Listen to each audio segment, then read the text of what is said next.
근데 성경에 보면 하나님을 만난 전과 후로 뭐가 많이 바뀌냐면 이름이 바뀌어요. 왜 이렇게 이름이 바뀔까? 이름.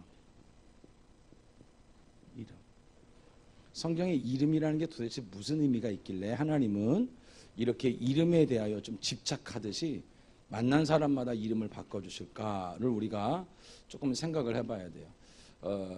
제가 작년에도 대전을 한 6번 정도 내려온 것 같아요. 6번 정도, 뭐 장로회 교회들도 있고 해서 6번 정도 내려와서 집회를 하고, 올해도 한 5번 내려오는 것 같아요.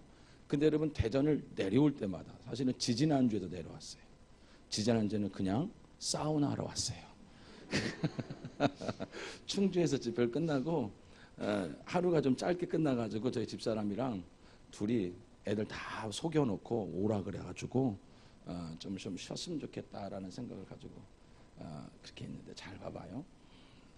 하나님께서 근데 대전까지 오는 길하고 대전에서 동탄까지 가는 길하고 항상 언제나 여러분 내비게이션은 똑같은 길을 얘기를 해요.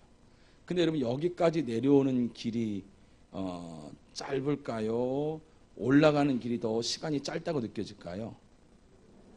그 희한하게 여러분, 집에 가는 시간이 훨씬 짧게 느껴져요. 그치요? 여러분도 그렇지요? 교회 오는 시간이 길게 느껴져요? 집에 가는 시간이 길게 느껴져요? 사람은 이상하게 여러분, 집에 가는 시간이 빨라요. 똑같은 키로수로 왔다 갔다 하는데 그 왜 그럴까라고 생각해 보면, 제가 어디서 집회를 하든 집회가 끝나면 쭉 올라가다가 뭐 여러 번 쉬는데 꼭 쉬는 휴게소가 있어요. 그게 어디냐면 천안이에요. 천안에 가면 통영 청정 어묵을 팔아요.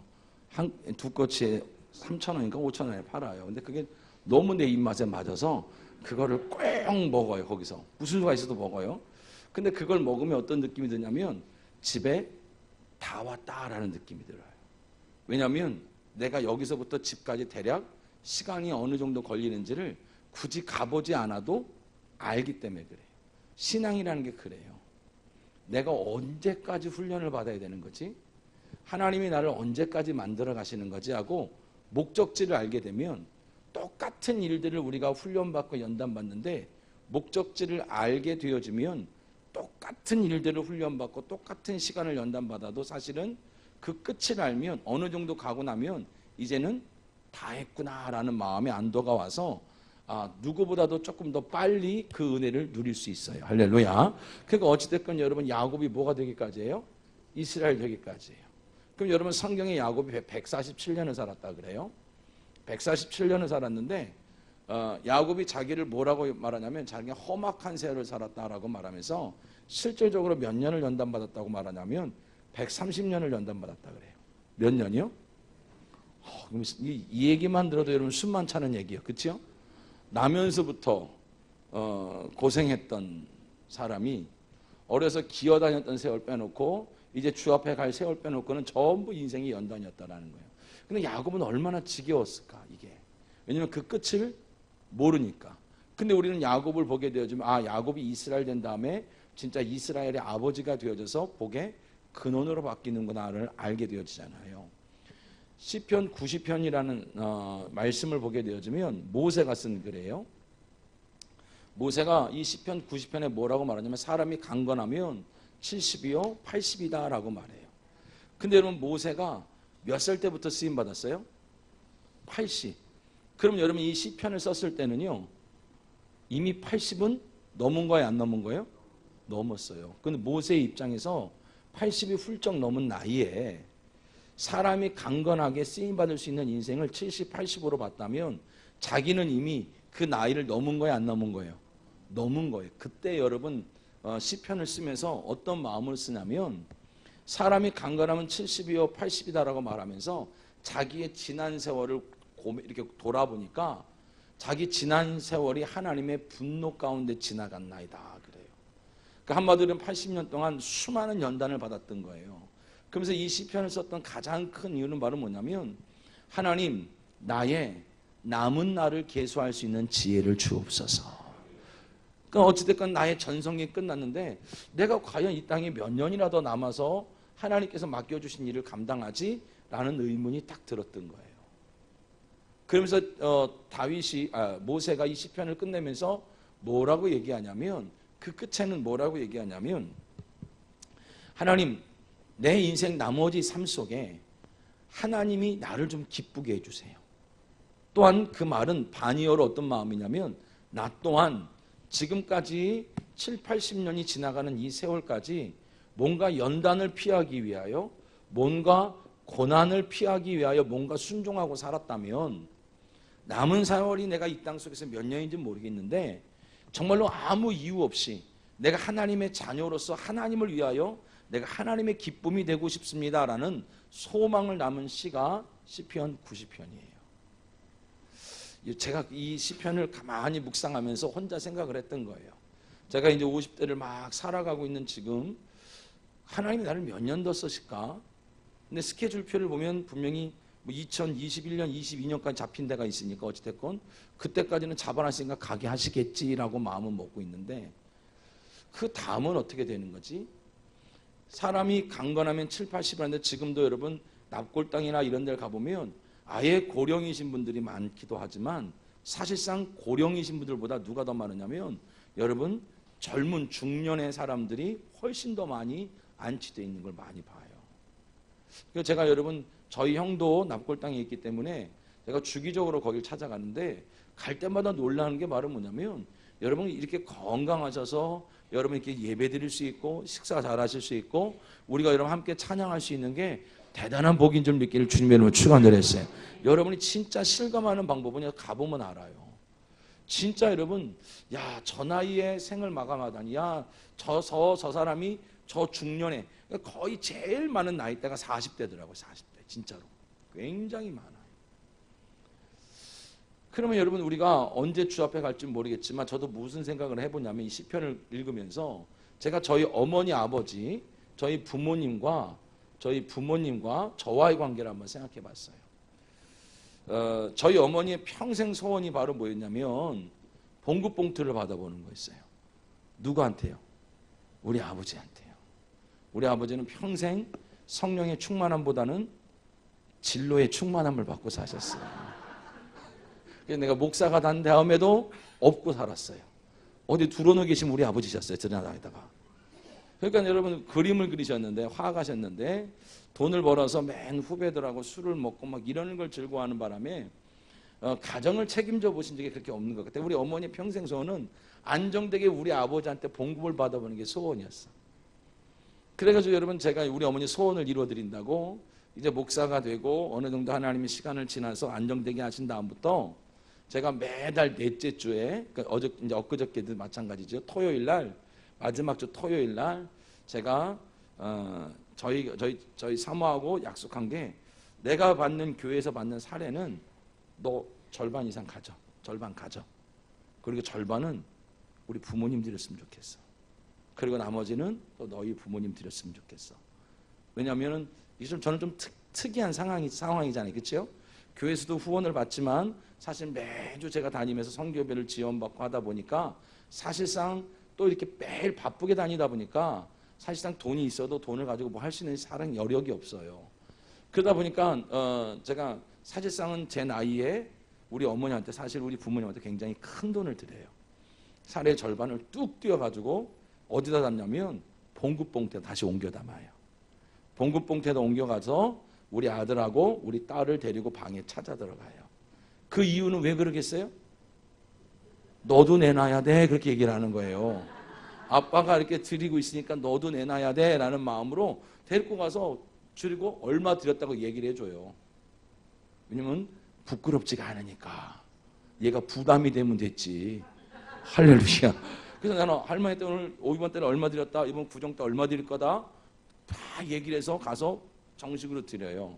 근데 그 이유가 돈이 문제가 아니라 우리 어머니 평생의 소원이 바로 뭐냐면 봉급을 받아보는 거예요. 봉급. 근데 그걸 받으면 또 용돈도 주고 며느리 용돈도 주고 하면서 주는 맛에 사는 거죠. 그 연세에 막 쓰는 맛에 그걸 다 쓰신단 말이에요. 어찌됐건.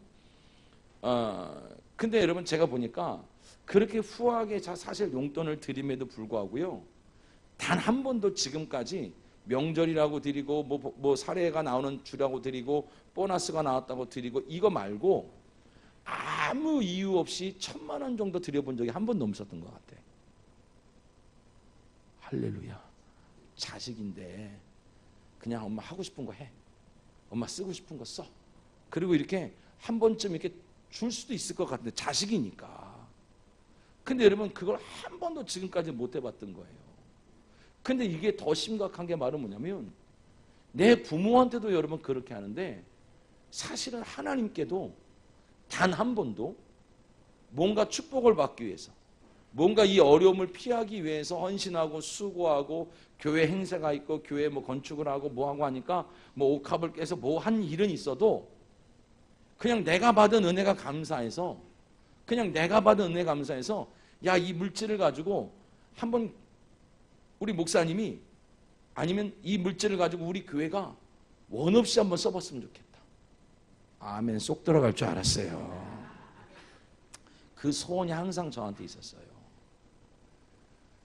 근데 여러분 참 놀라운 건 하나님이 이게 마음을 먹으면 하나님이 또 그 일을 하게 하시는 거예요. 할렐루야. 그 다음부터 하나님께서 이제 때가 되면 큰 옥합들을 깨서 그냥 무조건 감사한 거로 뭐 목사가 담임 목사가 특별한 금을 낼 건 아니잖아. 그러니까 그냥 주기마다 몇 주에 한 번씩 그냥 큰 돈을 가지고 그냥 특별한 거면 저는 좀 특별한 상황이니까 부흥사니까요.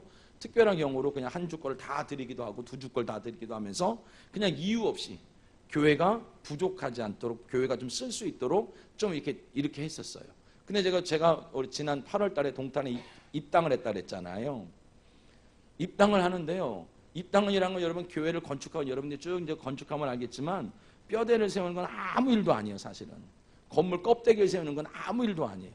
언제부터 이제는 막 진짜 머리털이 빠지냐면 안 해 하면서 난리가 나는 거예요. 근데 하고 싶은 대로 할 수가 없어, 사실은. 재정이라는 게 한계가 있으니까. 근데 그러고 있는데 저희 교회 권사님 한 분이요. 갑자기 3부 예배 끝나더니 은행을 갔다 온다고 하더니 갑자기 얼마를 주냐면 2,500만 원을 주는 거예요. 왜 강단에 안 올려놓고 날 줘? 그랬더니 목사님 쓰고 싶은 거 쓰세요. 그러는 거야. 아멘도 안 할 줄 알았어요. 목사님 설교하는데 목사님이 마이크를 바꾸고 싶으면 마이크를 바꾸고 목사님이 강대상에 뭘 하고 싶으면 그걸 하고 목사님이 설교하는데 그냥 다른 사람 보기엔 사치인 것 같지만 목사님이 그게 있으면 정말로 시원할 정도로 하고 싶은 게 있으면 아니면 목양실에 하고 싶은 거 있으면 그냥 쓰세요. 그러고 2,500을 딱 주는 거예요. 큰 돈이지요. 근데 여러분 또 막상 쓰려니까 쓸 게 없어. 근데 여러분 성령이 딱 감동을 하니까 그 다음 주에 또 얼마를 가지고 오냐면 3,000만 원을 가져와. 할렐루야. 5,500만 원을 강대상에 안 올렸던 거예요. 왜? 그랬더니 그럼 재정으로 들어가잖아요. 그럼 이제 목사님이 하고 싶은 대로 하질 못하고 영수 처리를 해야 되니까 나는 목사님 이거 목사님이 성교불이 들으는 겁니다. 그러면서 목사님이 설교하는데 목사님이 설교를 작성하고 설교를 이야기하고 뭔가 영상을 만들고 뭐든지 목사님이 마음껏 복음을 전하는데 목사님이 속이 시원할 만큼 썼으면 좋겠어요. 그래요. 근데 그게 왜 써요? 라고 물어봤어요. 그랬더니 모르겠어요. 성령님이 그렇게 하래요. 그래요. 할렐루야. 진짜 여러분 성령은요. 작은 것까지도 심은 대로 뭐하게 해요? 거두게 해요. 그러니까 여러분 5,500만 원 가지고 진짜 여러분 사치 한번 부려봤어요. 할렐루야. 진짜 사치란 걸 한번 부려봤어요. 목회를 위해서. 진짜 제가 설교를 작성하고 설교를 선포할 수 있는데 가장 좋은 내가 할 수 있는 시스템을 목양실과 여러분 강단에다가 5,500만 원을 다 투자해버렸어요. 그러니까 여러분 아무도 뭐라는 사람이 있어요? 없어요? 없지요. 근데 막상 해놓고 나니까 본인들은 설교 듣기가 좋을까요? 안 좋을까요? 훨씬 좋아요. 여러분 한 번쯤 여러분들이 지금 뭐 헌금을 해라 이런 얘기는 아니에요. 한 번쯤 여러분 야곱이 이스라엘 될 때까지 130년을 연단받았다는데 모세가 여러분 자기의 남은 날수를 계수해 봤대요. 진짜 몇 년 살까? 사람이 여러분 자기의 건강을 자기의 날수를요 정해놓고 이 땅에 사는 사람은 없어요. 근데 한 번쯤은 저와 여러분들이요, 연단을 피하려고 뭔가 축복을 받으려고 하나님과 뭔가 상거래를 하듯이 조건부로 여러분 우리가 뭔가 순종하기보다는 내가 자식이니까, 하나님의 아들이니까, 할렐루야, 이게 내 교회니까, 여기가 내 집이니까 여러분 아버지의 마음을 시원케 하는 나머지 삶이 되기를 주님의 이름으로 축원드렸어요. 여러분 참 여러분 이거 못하고 가면 후회할 것 같아요. 물론 천국 가면 다 좋겠지만 누구나 여러분 마지막 때가 되면 후회하는 인생이 오거든요. 근데 진짜 여러분 제가 그 권사님한테 이 5,500이라는 돈이 정말로 얼마나 큰 돈인 줄 알아요.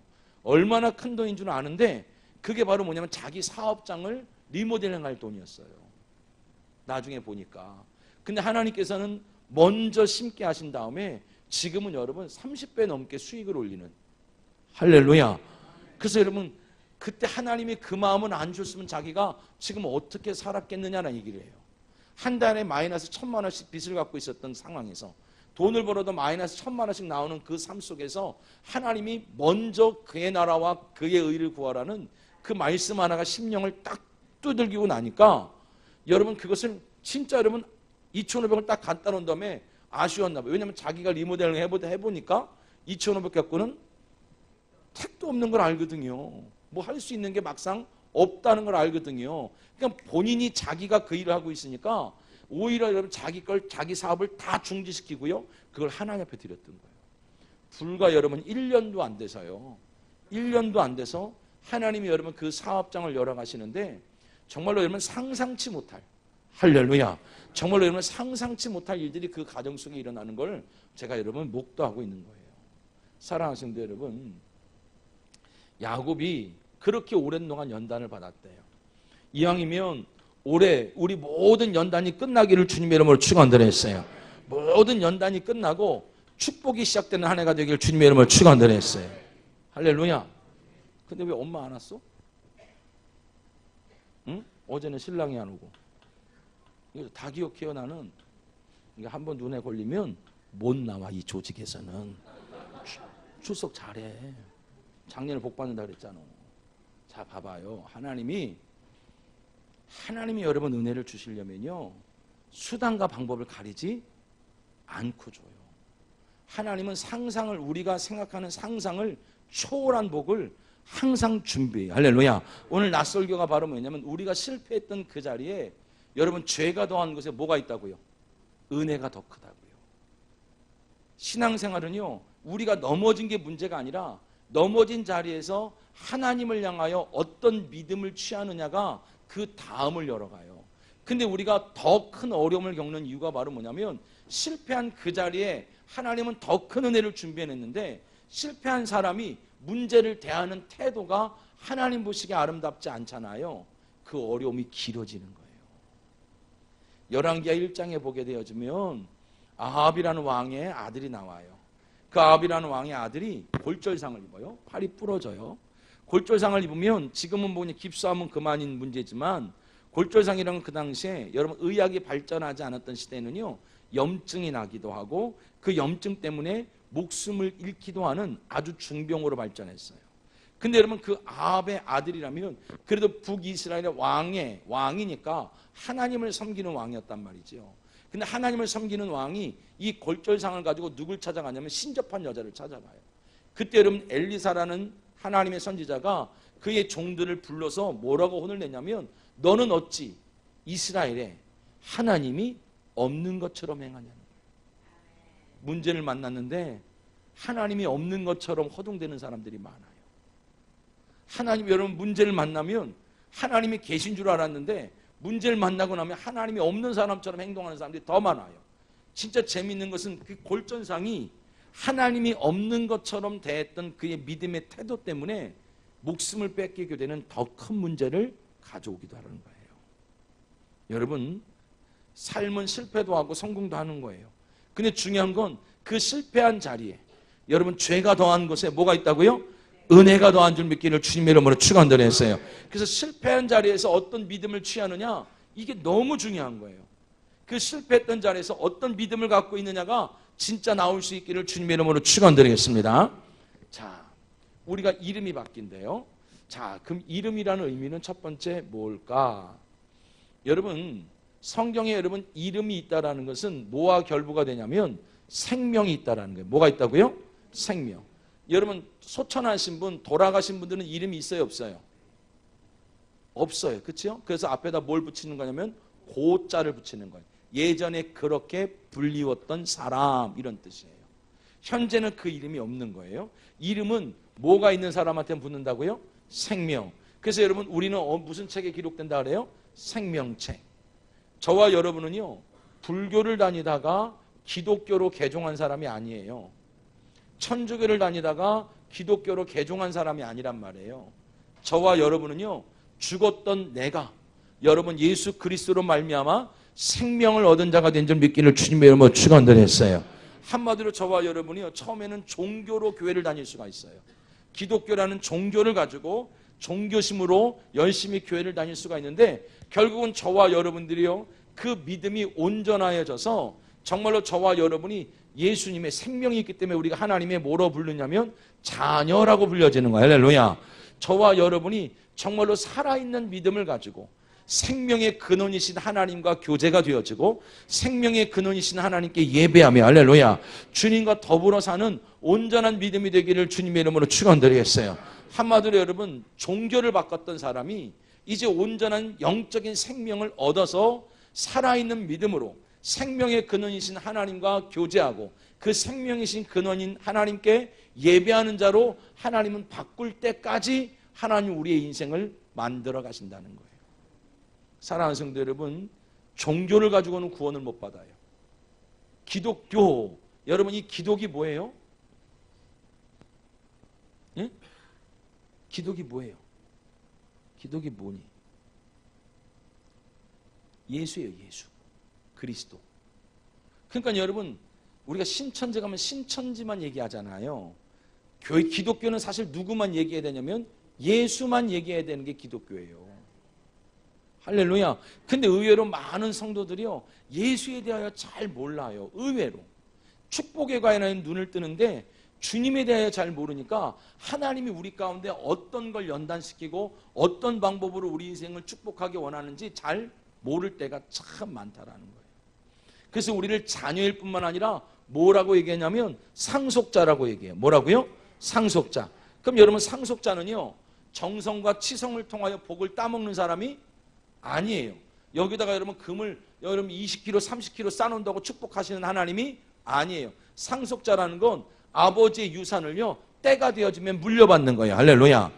여러분 저에게 아들하고 딸이 있어요. 근데 아들이요 초등학교 다닐 때 어느 날 학교 갔다 오더니 아빠 우리 집 얼마야? 그래요. 그 네가 알아서 뭐해? 그랬더니 지 친구들끼리 아파트 니네 아파트는 얼마짜리고 니네 아파트는 얼마짜리고 했는데 아빠 내가 우리 아파트 얼마라고 얘기했어? 그러는 거예요. 그래서 내가 네가 말한 것보다 7배는 더 비싸겠다. 그랬더니 놀래요. 근데 그 다음 말이 과가 아닌 거예요. 아빠 이 집 나 줄 거지? 그래 너 가져야지. 네가 가져야지. 네가 우리 집의 상속자니까. 근데 방이 4개인데 야 그래도 네 동생 시집 갈 때 방 하나는 띄워줘야 되는 거 아니냐? 지 신랑 잘 만나라 그래. 막 그래요. 야 그래도 뭘 사줘야지. 아빠 돈이 어디 있어? 그랬더니 그래 그럼 제일 조그만 방 하나 띄워줘. 지방 하나 띄워줘. 그래서 합의를 봤어요. 근데 여러분 이 아이한테 초등학교 때 제가 살고 있는 아파트를 여러분 상속하면 여러분 법적으로 걸려야 안 걸려요? 그런 날이 속히 오길 주님으로 축원드리겠어요. 아무 문제가 없어요. 세금만 잘 내면 돼요. 세금만. 근데 문제는 바로 뭐냐면 이 아이한테 여러분 제가 양도해서 여러분 아파트를 준다 한들 우리 아이가 저희 집이 여러분 그냥 눈만 뜨고 잠고 그냥 아무것도 안 해도 보니까 보통 한 50만 원 정도 관리비가 나오더라고요. 그럼 이 아이가 이 50만 원 관리비를 낼 수 있어요? 없어요? 없어요. 그러니 아빠는 줄 수가 없는 거예요. 이 아이가 자라나서 이 50만 원이라는 관리비를 최소한 감당할 수 있을 때야 명의를 넘겨주는 거예요. 하나님이 저와 여러분에게 복을 못 주시는 하나님이 아니라 여러분 주님은 부활하신 분이야. 할렐루야. 살아계신 분이란 말이에요. 지금도 그 살아계신 하나님은 여전히 우리 인생 속에 예수님은 어제나 오늘이나 영원토록 어떤 분이에요? 동일한 분이에요. 여러분 하나님은 동일하다는 얘기는 여전히 하나님의 크고 놀라운 일들을요, 여러분 우리의 성경 속에 있는 모든 일들이 우리의 믿음이라는 통로를 통하여 얼마든지 재현되는 줄 믿기를 주님의 이름으로 축원드렸어요. 병든 자가 믿음을 통하여 치료받기도 하고 가난한 자가 믿음을 통하여 오병이어의 기적을 누리기도 하고, 할렐루야. 하나님은 얼마든지 재현한다는 거예요. 근데 그 부활하신 주님이 하나님이 하셨던 일들을 재현하는 데 필요한 것은 믿음이에요. 믿음. 하나님이 못 주시는 게 아니라, 안 주시는 게 아니라, 하나님은 더 많은 걸 주고 싶은데, 하나님이 우리가 한 봉사에, 우리가 한 드린 헌금에, 우리가 한 어떤 여러분 열심에 감동받으시는 분이 아니라, 하나님이 여러분 우리가 하나님이 원하시는 그 생명을 가진 크리스찬으로, 살아있는 믿음으로 자라나기 원하시는 줄 믿기를 주님의 이름으로 축원드렸어요. 할렐루야. 자, 조금 어려운 말을 해볼게요. 창세기 1장 1절 하면 무슨 말씀이에요? 뭐라고요? 태초에 이렇게 시작해요. 태초에 하나님이 천지를 창조. 베레시트 그래요. 태초라는 말이 뭐냐면, 태초라는 말이 여러분 성경이 뭐냐면 이 태초에 관하여 말하는 거예요. 태초가 바로 뭐냐면 근본. 뭐라고요? 근본, 근원을 말해요. 이 우주 삼라만상 모든 생물의 근본이 뭐냐는 거예요. 이게 바로 여러분 신앙이에요. 근데 여러분 이거를 학문적으로 찾는 게 바로 뭐냐면 철학이고, 여러분 그래서 태초에는 근본을 말해요. 원래 우리의 근본은요, 창세기 1장에 하나님이 세상을 뭐 하셨어요? 창조하셨어요. 할렐루야. 이 말은 뭐냐면 하나님이 모든 생물을 가진 것들의 시작이고 근본인 줄 믿기를 주님의 이름으로 축원드렸어요. 생명의 근원이란 얘기예요. 생명의 근원. 그래서 하나님이 모든 생물체를 하나님의 말씀으로 뭐 했어요? 창조했어요. 그 생명의 근원이 뭘로 창조했다고요? 말씀으로. 그 생명을 가지고 있을 때 하나님이 주시는 놀라운 축복들, 그 생명의 근원이신 하나님이 세상을 창조하시면서 사람을 만드셨죠. 할렐루야. 그럼 사람에게도 여러분, 그래서 우리가 하나님을 누구라 불러요? 엄마라 불러요? 아버지라 불러요? 아버지. 하나님이 남자라서 아버지라 부르는 게 아니라, 아버지라는 뜻이 뭐냐면 시작이에요. 시작, 근본. 그래서 여러분 우리가 부부싸움 할 때 그러잖아요. 이놈의 이 씨는 아주 그냥 바뀌질 않는다고. 그 씨도둑질은 못한다고. 근본을 찾는 거예요, 자꾸 사람들이. 근데 우리의 근본은 하나님이에요. 그래서 우리가 그리스도의 형상을 가진 자라라고 말하는 거예요. 하나님의 형상을 따라 우리에게 생명을 줬어요.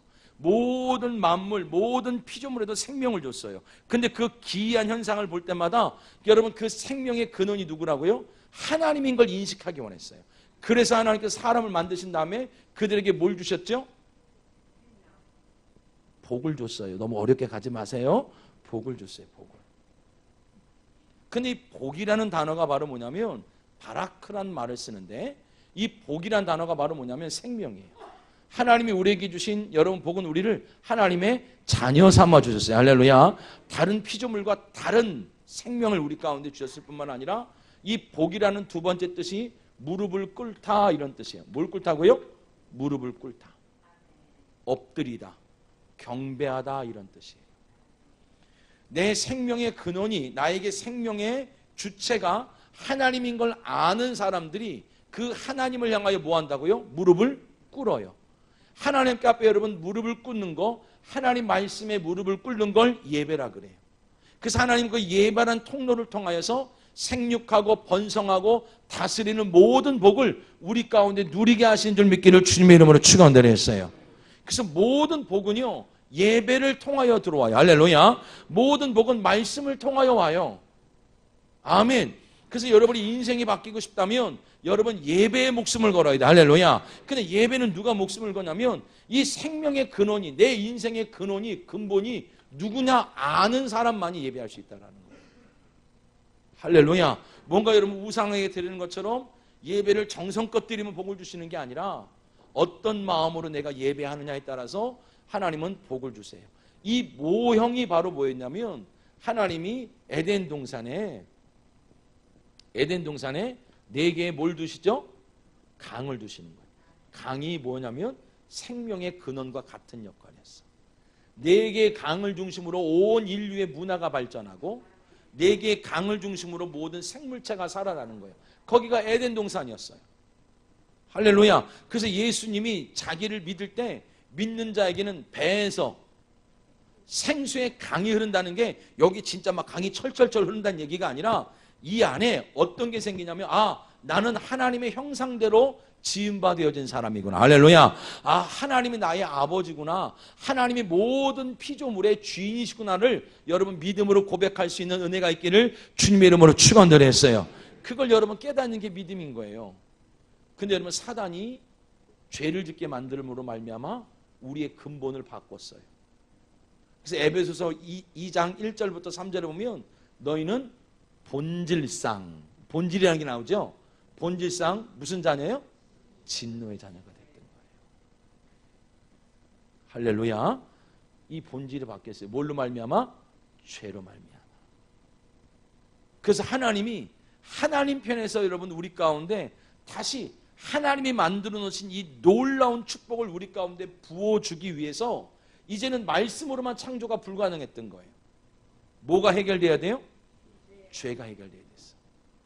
그래서 하나님이 누굴 보내시기로 작정했냐면 예수 그리스도를 보내심으로 말미암아 죄의 문제를 해결하시고 할렐루야. 그 여러분 예수 그리스도를 통하여 내 죄가 사함을 받은 자들마다 하나님의 자녀로 우리를 부르신 줄 믿기를 주님의 이름으로 축원드렸어요. 그래서 여러분 예수 그리스도를 온전히 믿는 사람들에게 나타나는 가장 근본적이고 가장 여러분 보편적이고 가장 일반적인 여러분 은혜 받는 모습이 바로 뭐냐면 하나님을 향하여 예배하는 자가 되어지고 말씀에 향하여 무릎을 꿇는 자가 되어져요. 할렐루야. 근데 사단은 그래서 자보세요. 골로새서 한번 찾아볼게요. 어렵지는 않죠? 못 들어본 것 뿐이지 어려도 할 수 없다니까 너무 멀리 왔어요. 자, 골로새서 1장 18절 보세요. 여러분 하나님을 우상 믿듯이 믿으면 안 돼요. 하나님을 알고 믿으셔야 돼. 알고. 자, 골로새서 1장 18절. 자, 같이 한번 읽어. 1장 18절 시작. 그는 몸인 교회의 머리시라. 그건 누구겠어요? 예수님이죠. 그가 뭐라 그래요? 근본이시요. 예수님이 이 땅 가운데 오신 것은 우리의 어떤 문제를 해결하려 하냐면 근본적인 문제를 해결하러 왔어요. 그래서 여러분 혈류증 앓던 여자를 치료할 때 예수님께서 선포했던 말씀이 바로 뭐냐면 혈류에 병이 고쳐져요? 근원이 고쳐져요? 근원. 저와 여러분이 예수 그리스도를 제대로 만나잖아요. 주님을 온전히 알잖아요. 우리 인생의 근본이 바뀌어요. 할렐루야. 여러분의 삶의 근본이 바뀌는 거예요. 어떤 사업이 잘 되고 여러분 어떤 학업이 잘 되고 어떤 직업을 갖는 것 그것도 중요한 것 같지만 하나님은 그 단편적인 사건을 해결해 주시는 것이 아니라 하나님은 우리에게 어떤 복을 주기 원하시냐면 우리 인생의 근본적인 고통들을 할렐루야 근본적인 여러분 아픔들을 근본적인 여러분 우리 가정에 있는 문제를 하나님은 그 근본을 뒤집어 놓기 원하세요. 할렐루야. 그 복을 주기 원하시는 줄 믿기를 주님의 이름으로 축원드렸어요. 예수를 믿는다는 건 그래서 여러분 내 근본적인 문제가 바뀌는 거예요. 그래서 여러분 내 안에서 생수의 뭐가 흘러요? 강이 흐르는 거예요. 에덴 동산에 4개의 강이 흐르듯이 이 강이 내 안에 흐르는 거예요. 근데 여러분 우리에게 이 성령이 임하긴 임했는데 아직 강처럼 흘러넘치진 않는 거예요. 이 강이 흘러넘치면 여러분 강이 흘러넘치면 여러분 나만 살 뿐만 아니라 나로 인하여 내 자식이 복을 받고 할렐루야. 여러분 이 안에서 생명의 은혜가 흘러넘치면 나로 인하여 내 가정이 축복을 받고 우리 교회가 복을 받고 지역이 복을 받고 할렐루야. 나로 인하여 다 살게 되는 거야. 누구 때문에 살게 된다고요? 나. 그래서 여러분이 한 사람 한 사람이 복의 근원이 된 거예요. 할렐루야. 아멘. 그럼 지금 저와 여러분이 해야 되는 일은 바로 뭐냐면 내 안에 흐르는 이 강을 뭐라고 성경에 표현하냐면 요한복음 7장 38절 39절에 보니까 이 강이 뭐라 그러죠? 너희가 받을 뭐라고요? 성령이라는 거예요. 할렐루야. 성령의 충만함을 입기를 주님의 이름으로 축원드렸어요. 성령의 충만함이 넘치는 걸 뭐라 그러냐면 이 충만함이 강이 범람하여 넘치는 걸 요한 1서에는 뭐라고 말하냐면 기름 부음이라고 해요. 우리가 여러분 예수를 믿을 때 위로부터 기름 부음을 받았어요. 오늘 오전에 다시요. 오늘 오전에 문둥병자 설교했거든요. 문둥병자에게 하나님께서 귓볼과 오른손과 오른발에 피를 발라줘요. 그 피 위에 뭐가 역사한다 그랬죠? 기름, 성령이 역사해요. 주님의 은혜 위에 성령이 역사해요. 할렐루야. 죄사함 위에 성령이 역사한다고요. 그러면 생각을 해봐요. 기름을 발라서 세웠던 직분이 셋 있죠. 혹시 아세요? 기름을 발라 세우는 직분을 그리스도라 그래요. 근데 그리스도라고 불렸던 세 개의 직분이 뭐였죠? 선지자, 제사장, 왕. 그러면 잘 봐봐요. 문둥병자는 다 썩어 자빠졌어. 인생에 가능성이 없어. 근데 여러분, 예수 그리스도의 보혈의 피가 발려짐으로 말미암아 그 피 때문에 모두 함께 발려져요? 기름이 발려졌다는 것은 단순히 문둥병자가 치료된 게 아니라 가장 그 당시에 가난하고 소외되고 여러분 형편없었던 인생이요, 기름이 발라짐으로 말미암아 누구와 똑같은 자격을 얻기 시작하는 거냐면 제사장과 왕과 선지자와 똑같은 여러분 자격을 얻게 되는 거예요.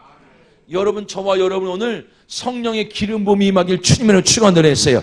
성령의 기름 부음이 여러분 우리 안에 임한다는 것은요, 우리의 인생이요, 여러분 한센병처럼요, 문둥병처럼요, 소외되고 가난하고 여러분 헐벗은 자가 아니라 이제는 여러분 그 기름 부음을 통하여 우리의 인생의 근본이 바뀌게 되는 거예요. 할렐루야. 신분이 바뀌는 거예요. 아멘. 그래서 여러분 우리가 해야 될 것은 이미 이 안에 강 길이 나긴 났는데 이 강이 흘러 넘치질 않는 것 뿐인 거야.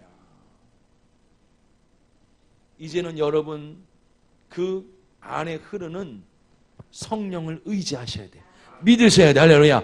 누구에게나 성령인데 이 성령이 흘러 넘쳐야 돼요. 그게 믿음이야. 그게 회복이야. 아멘.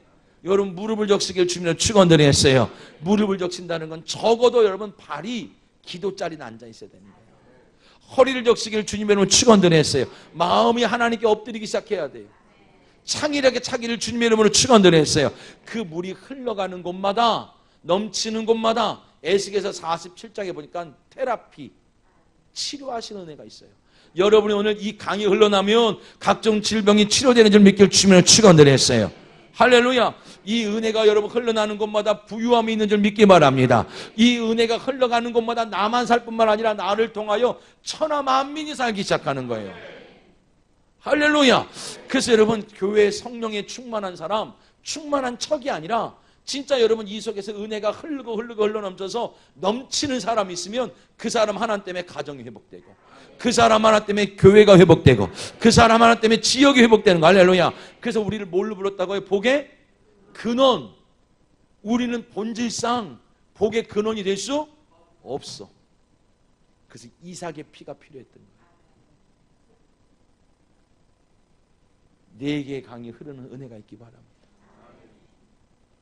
그 네 개의 강의 이름을 혹시 아실까요?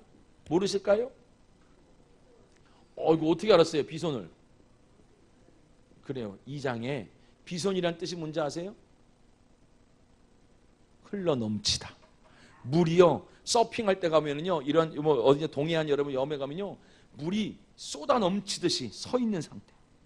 여러분에게 쏟아 넘치는 축복이 있길 축복합니다. 할렐루야. 쏟아 넘치는 하나님의 물질이 있기 바랍니다. 쏟아 넘쳐지는 자녀의 복이 있고, 할렐루야. 태중의 복이 있고, 사업의 복이 있고, 가정의 복이 있길 주님의 이름으로 축원드렸어요. 그때까지는 채워야 돼. 또 무슨 강이 있을까요? 그래요. 이 어려움을 어떻게 알았을까 그래? 큰일 났네 이거. 기혼이라는 뜻이 뭐냐면 급격한 삶의 변화. 아무 일도 없다가 하나님이 역사하시는 날, 우리 인생 속에 여러분 하나님의 놀라운 축복이 열리길 주님의 이름으로 축원드렸어요. 하나님이 우리 인생에 변화가 없이 계속 5, 60년을 사는데 갑자기 역사하실 때가 있는 거예요. 갑자기. 그 기회를 잘 잡길 축복합니다. 또 무슨 강이 있을까요?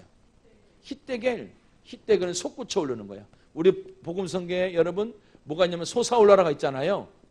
하나님께서 열어놓은 것은요, 한번 열면 닫히지가 않아. 여러분 교회에 부흥의 때가 임하기 바랍니다.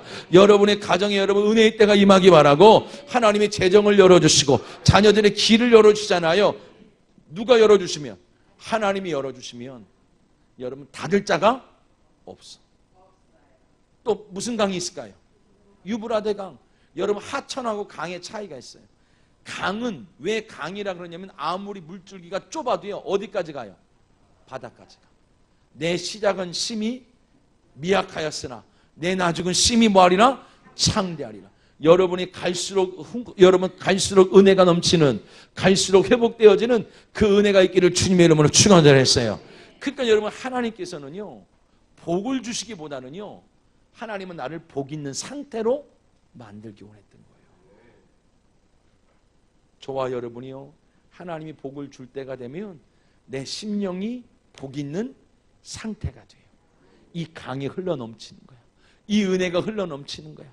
그냥 복 있는 상태 위에 하나님 말씀이 쏟아지니까, 하나님의 말씀이 쏟아지니까 하나님 복 있는 상태가 되니까 하나님의 말씀에 뭘 꿇어요? 무릎을 꿇고 하나님 앞에 뭐 하는 자가 되면 예배하는 자가 돼요. 할렐루야. 저와 여러분이요 예배가 억지로 되진 않아요. 근데 안타까운 것은 예배가 안 된다는 것은 아직 하나님 복을 주실 때는 아닌 거야. 아직 하나님 말씀에 여러분 우리가 무릎을 못 꿇는다는 것은 아직 내 생각이 강하기 때문이에요. 아직 해볼만 하기 때문에. 그래서 오늘 낮에 문둥병자를 정하다고 했는데 어떤 사람을 깨끗하다고 얘기했냐면 온몸에 문둥병자가 퍼진 자. 우리가 보기엔 가장 더러운 상태인데 하나님 보시기엔 정하다라는 거예요. 왜냐하면 어떻게 해볼 가능성이 없어. 누구 외에는? 주님 외에는. 할렐루야. 이 설교를 했던 익산에 어떤 권사님이 남편 놓고 기도하는 거예요. 뭐라고 기도하나 했더니 하나님 우리 남편 사업이 속히 망하게 없어서 그래요. 이렇게 망할 것 같으면 빨리 망하게 없어서 그래요. 권사님 아무리 그래도 그렇지 남편 사업이 망하라고 그래요. 그랬더니 아직 해볼만 하니까 저 인간이 저러고 돌아다닌대. 하나님 완전히 망하게 없어서. 근데 여러분 그 기도를 하니까 그런 기도는 빨리 응답해. 진짜 빨리 응답해. 오늘 저녁에 여러분 헛되이 또 얘기하면 다음 주부터 망할지도 몰라요. 1년도 안 돼서 싹 망한 거예요. 건축하시는 분인데. 근데 하나님이 그 망하게 하신 데서 복음을 배우게 하셨어. 거기서부터 여러분 사업장을 다시 세워나가는데요. 하나님이 세워나갔던 이유가 있어요. 그것을 세워가면서 하나님의 은혜라고 하니까 자기가 하나님 앞에 1년에 아니면 2년에 한 번씩 하나님 앞에 교회를 지어드리겠다고 이렇게 서원을 했어요. 그 안수 집사님이 지은 교회가 9개예요. 하나님이 그의 인생을 바꿔버렸어요. 왜 하나님의 뜻에 무릎을 꿇어야 되는지, 왜 하나님 앞에 예배해야 되는지를 그가 알기 시작했어요. 로마서 1장은 그런 거예요. 하나님이 모든 하나님을 알만한 것들을 1장 18절에서부터 보면 하나님을 알만한 것들을 모든 생물 가운데 뒀는데 어리석은 사람들이 이것을 뭘로 바꿨다고요? 버러지와 이거 모든 것들을 바위와 이 모든 것들을 우상의 형상으로 바꿔놨어요. 신기한 자연현상이 나타나면, 신기한 생물이 나타나면, 신기한 바위가 있으면 거기다 엎드려 절하더라는 거예요. 그걸 볼 때마다 이 생명의 주인이 누구라고요? 하나님인 줄 알았어야 돼요. 그러니까 자, 조금만 더 나가볼까요? 누군가 아직도 고집 세우나 보다. 조금만 더 나가볼게요. 그러니까 하나님이 그들이 추방당했을 때 여러분 땅이 뭐 때문에 저주를 받았죠? 뭐 때문에 저주를 받았어? 땅이. 아니 나를 그렇게 깊이 쳐다보면 제가 쑥스러워지잖아요. 그냥 나를 많이 쳐다보는 시간에 성경을 찾아보겠어요. 너무 나를 뚜렷하게 쳐다봐. 우리 집사람도 나를 그렇게 안 봐요. 창세기 3장 17절 18절. 아니 나를 왜 이렇게 쳐다보지 빤히? 내가 신기한가? 자, 창세기 3장 17절과 18절. 자, 같이 한번 읽어봅시다. 시작. 아담에게 이르시되 내가 내 아내의 말을 듣고 내가 내게 먹지 말라 한 나무의 열매를 먹었은즉 땅은 너로 말미암아 저주를 받고 너는 내 평생에 수고하여 그 소사를. 자, 여기 봐봐요. 아담이 누구 말을 들어요? 여자의 말. 원래는 사람은 누구 말에 무릎을 꿇어야 돼요? 그렇지요. 사람이 복 있는 상태라는 게 바로 뭐냐면 사람이 복 있을 때 상태가 바로 뭐냐면 사람의 말에 영향력을 그렇게 크게 안 받아. 누구 말에? 하나님 말씀의 영향력을 받고 살아. 이게 여러분 참 심각한 거예요. 소진우 목사님이라고 계세요. 부흥사를 한 40년 가까이 하신 분이에요. 그 교회를 4월 달마다 집회를 갔었는데 작년에 갑자기 그러는 거예요.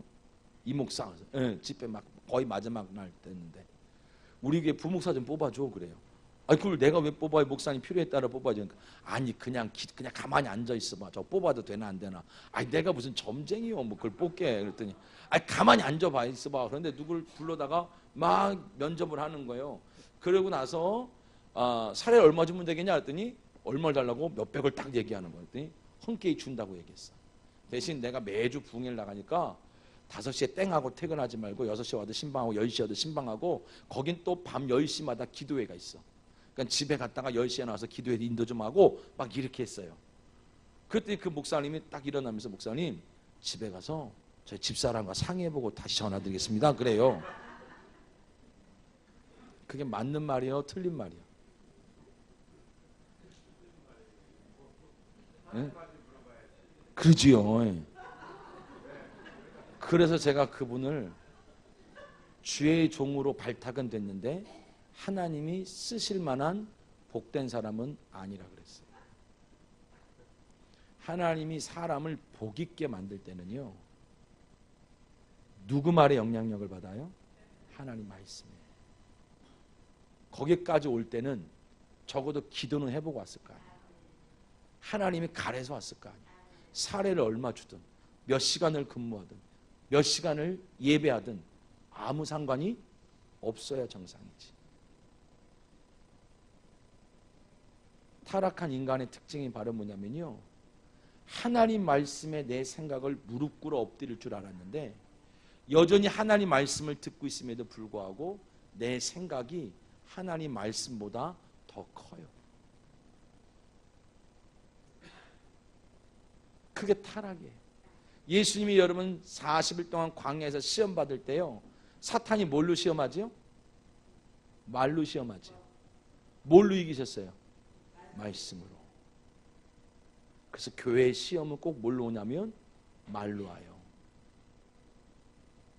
교회는 사실 그렇게 많은 회의가 필요한 곳이 아니에요. 어차피 목사님 마음대로 할 거예요. 여러분 그거 잘 이해해야 돼요. 하나님이 하나님의 뜻을 선포하게 만드는 기능을 가진 분은 주의 종 한 사람밖에 없어. 성도들에게 그걸 물어보는 이유는 같이 뜻을 합치자는 얘기지 거기서 의견을 받아주겠다는 얘기는 사실은 아니에요. 아멘 안 할 줄 알았어요. 우리 교회는 완전히 공산주의예요. 왜냐하면 교회에서 하나님 말씀이 하나님 말씀으로 영향력을 못 끼치면 교회가 아니라 사실은 친목단체가 돼요. 그래서 그때부터 말이 많아지고 말 때문에 시험을 들고 말 때문에 시험을 들다 보니까 말씀의 권위가 없어지고 말씀의 권위가 없어지니까 하나님의 역사가 없어지고 하나님의 역사가 없어지면 부흥의 때가 지나가요. 여러분 우리가 잘 생각하셔야 돼요. 사람은 말씀 때문에 살게 되어지고 말 때문에 넘어져요. 할렐루야. 제가 저희 교회는 매달 둘째 주는 기간별 예배를 드려요. 장로님은 장로님들끼리, 남성교는 남성교끼리, 여성교는 여성교끼리, 청년부는 청년부끼리 자치적으로 예배를 드리게 만들어요. 그 이유인즉슨 회의를 하라고 모여놓은 기관이 아니라 사실은 예배를 위해서 모여놓은 기관이거든요. 거기서 여러분 누구 뜻을 듣기를요? 하나님의 뜻을 서로 구하기를. 여러분이 교회도 그런 줄 믿습니다. 여러분 교회도 여러분 그렇게 되어지길 주님의 이름으로 축원드렸어요. 그래야 생명의 역사가 있고 그래야 생명을 낳아요. 생명을 낳지 않으면 자 보세요. 지금까지는 우리 권사님 장로님들이 정말로 수고하고 애써서 눈물로 여기까지 교회가 왔는데 그 다음 세대가 20대 30대가 여러분 없으면 그 다음 교회는 어떻게 되는 거예요? 그것은 사람이 끌어올 수 있는 게 아니라 생명의 말씀이 있어야, 생명이 여기서 흘러나가야 그 생명의 꼴을 먹으려고 사람이 올 수밖에 없다라는 거예요. 할렐루야. 여러분 너무 중요한 얘기예요. 그러니까 18절 봐봐요. 3장 18절. 자, 시작. 땅이 내게 가시덤불과 엉겅퀴를 낼 것이라. 내가 먹을 것은 밭의 채소인즉. 땅이 누구 때문에 저주를 받았어요? 사람 때문에. 자, 우리의 땅이, 우리의 여러분 삶의 환경이요, 누구 때문에 저주를 받았냐면 타락한 사람 아담과 하와 이후로 땅이 저주를 받아서요, 우리가 수고한 대로 먹을 수가 없어요. 어떤 사람도 봉급을 타는 사람은요, 자기 능력만큼 받았다고, 후하게 받았다고 말하는 세상이 아니에요. 자기 능력을 100% 펼치고 사는 사람은 없어요. 다 자기보다 못한 실력의 대가를 받아가면서 아무도 알아주지 않는 그곳에서 그나마 여러분 빛을 발하고 사는 것 뿐이지요. 근데 여러분 중요한 건 이 세상이 가시와 엉겅퀴를 내기 시작했대요. 이유는 누구 때문에? 사람 때문에. 그럼 여러분의 인생 속에 가시와 엉겅퀴 같은 여러분 인생이 해결되려면 하나님은 땅을 축복하셔야 될까요? 사람을 축복해야 될까요?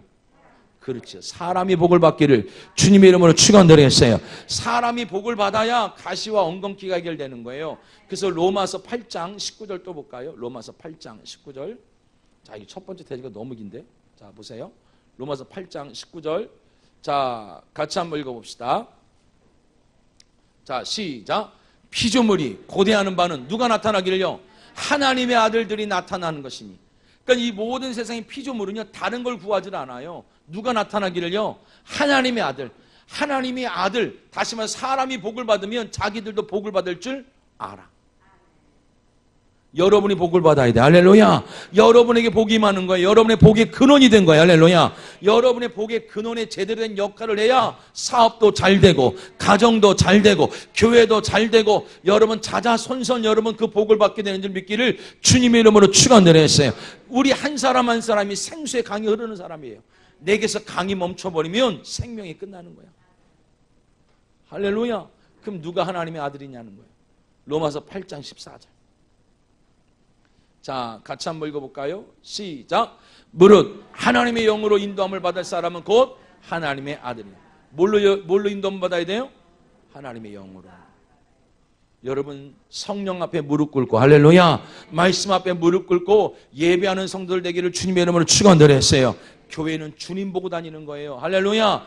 교회는 주님 때문에 다니는 거예요. 그분이 여러분 내 인생의 근본이시고, 할렐루야, 내 인생의 근본적인 문제를 해결해 주신 분이시고, 여러분은 그 근본이 바뀌었어요. 근데 문제는 바로 뭐냐면 사단이 우리로 하여금 그 근본이 바뀐 대로 살게 하지 않고 나의 근본을 다시 살려내는 거야.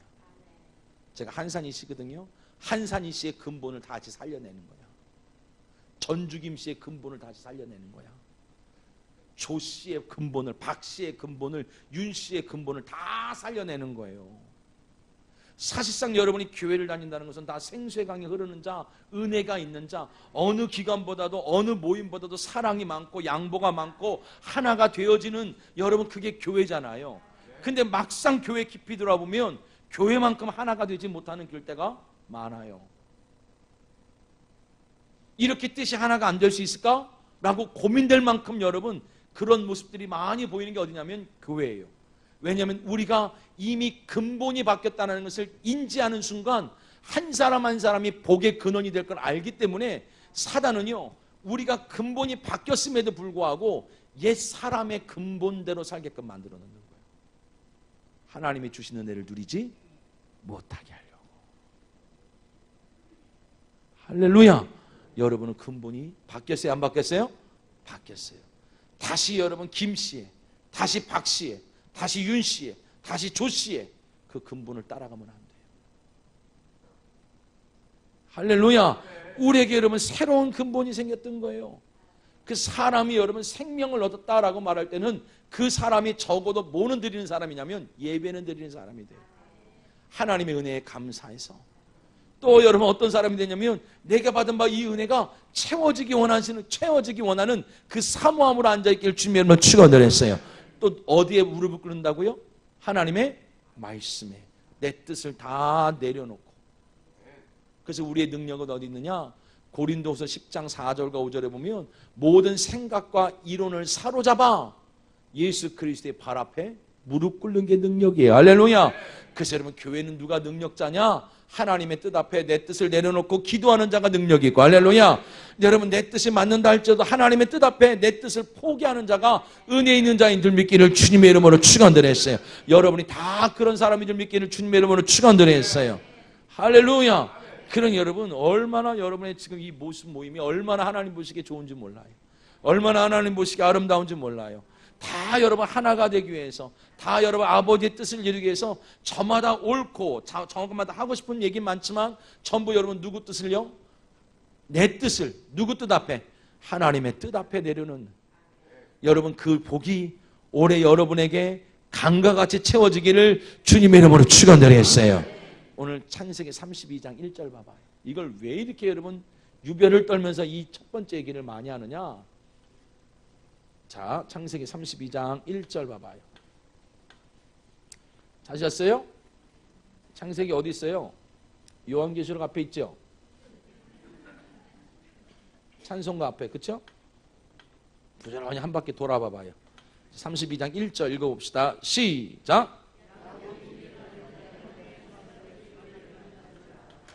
자, 여러분 사자를 만났어요. 사자가 어흥하는 사자가 아니에요. 사자란 뜻은 뭐냐면 하나님이 보내신 자란 뜻이에요.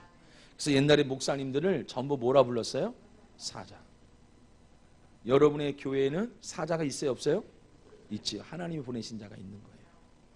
그 하나님이 보내신 자라고 여러분이 믿어져야 하나님의 뜻을 들어요. 여러분이 뽑은 자라고 생각하면 하나님 말씀을 못 들어요. 너무 중요한 얘기예요. 저는 하나님이 보내신 자라고 믿어져요? 그래서 할 말을 다 하는 거예요. 그래서 어렸을 때 목사님은 사자라길래 왜 사자라 그러지? 어흥도 아니고 무서워서 그런가? 혼자 고민을 해봤는데 그 나중에 신학교에 가보니까 사자를 목사님이라 그러더라고요. 하나님의 사자를 만났어요. 근데 하나님의 사자가 여러분 마하나임이라는 땅에서, 어디요? 마하나임이라는 곳에서 하나님의 군대의 형상으로 야곱을 만나줘요. 그럼 야곱은 하나님의 사자가 전해준, 하나님의 사자를 통하여 만난 그 하나님의 모습에 그가 복을 받을 상태라면 그에게 어떤 일이 다가와도 하나님의 사자를 통하여 봤던, 만났던 하나님께 영향력을 받아야 복이 있겠지요. 근데 여러분 창세기 32장 6절을 가봐요. 자, 32장 6절 시작. 사자들이 야곱에게 돌아와 이르되 우리가 우리의 형 에서에게 이른즉 그가 400명을 거느리고 주인을 만나려고 오더이다. 또 다른 사자가 와서 뭐라고 말하냐면 당신의 형 에서가 400명의 군사를 거느리고 당신을 지금 죽이려고 기다리고 있습니다라고 말해요. 사자는 하나님의 뜻을 전해준 자예요. 그러면 야곱이 복 있는 상태라면, 이제 복을 받을 시기가 왔다면 누구의 말에 영향력을 받아야 돼요? 하나님의 사자의 말에 영향력을 받아야죠. 근데 야곱은 아직 복을 받기는 아직 일러. 그러니까 여러분, 이 하나님의 군대에 하나님의 보내신 말씀의 영향력을 딱 받을 줄 알았는데 야곱은 누구한테 영향력을 받냐면 자기가 보냈던 사자한테 영향력을 받는 거예요. 20년이 지났는데도 여전히 해결되지 않은 형과의 갈등, 자기를 죽인다고 서 있는 그 문제. 근데 여러분 몇 명의 군사를 거느리고 왔어요? 400명. 400명의 군사라는 것은 야곱이 20년 동안 모아놨던 모든 재산과 여러분 아내와 자식들을 한 번에 다 빼앗을 만큼의 위기예요. 여러분은 위기 속에서 뭐에 더 크게 영향력을 받습니까? 그러니까 여러분 야곱이 이 첫 번째 하나님의 자녀로 불렀다라는 이 상속자가 되기까지 그 근원이 바뀐 사람으로 하나님 회복되기 원했는데 이 근본이 아직 안 바뀌니까 그는 여전히 예배를 드리고 그는 여전히 하나님에 대한 경험도 있고 체험도 있고 환상도 보지만 그는 결국 하나님의 보내신 자의 말씀에 영향력을 받는 것이 아니라 자기가 눈으로 본 문제 앞에 그는 벌벌벌 떨 수밖에 없었던 거예요. 그러니까 그는 어떻게 하냐면, 자, 창세기 32장 10절인가요? 한번 제가 찾아볼게요. 자, 32장 어딜 보냐면, 자, 7절 읽어볼게요. 7절입니다. 7절 시작. 야곱이 심히 두렵고 답답하여 자기와 함께한 동행자와 양과 소와 낙태를 두 떼로 나뉘고, 결국에는 여러분 말씀대로 하나님의 뜻대로 그는 영향력을 받아서 갈 줄 알았는데, 결국 여러분 자기가 모아놨던 모든 재산들을요, 부녀를요, 자기 방법대로 다 뭐예요? 나눠. 그걸 지키고 싶었던 거예요. 근데 사실 하나님의 군대가 야곱의 400명을 못 막아주겠냐는 거예요.